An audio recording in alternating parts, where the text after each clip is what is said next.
प्रकार साहसी क्रीडा प्रकार आहेत जगभर अनेक ठिकाणी त्यामध्ये लोक सहभागी होत आहेत. आपल्या देशात आपल्या राज्यामध्ये सुद्धा हळूहळू यापैकी काही क्रीडा प्रकारांमध्ये लोक सहभागी होऊ लागलेत.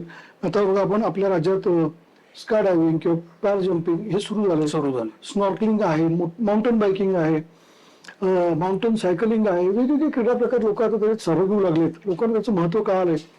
त्यासाठी लागणारं इन्फ्रास्ट्रक्चर हळूहळू आपल्याकडे डेव्हलप होऊ लागलंय. भारतीय जगात ती खूप पुढे आहेत पण होऊ लागलंय. आणि या सगळ्यामध्ये गिर्यारोहणाला मदर ऑफ ऍडव्हेंचर स्पोर्ट्स असं म्हणलं तर इतकं या गिर्यारोहणाचं महत्व आहे.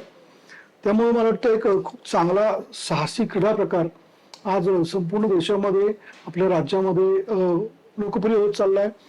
महाराष्ट्र सरकारने म्हणजे महाराष्ट्र शासनाने 2012 मध्ये आपलं जे क्रीडा धोरणाची सुधारणा झाली त्या सुधारणा धोरणामध्ये साहसी क्रीडा प्रकार जे आहेत हे सगळे ऍडव्हेंचर स्पोर्ट्सचा समावेश क्रीडा धोरणात केला आहे.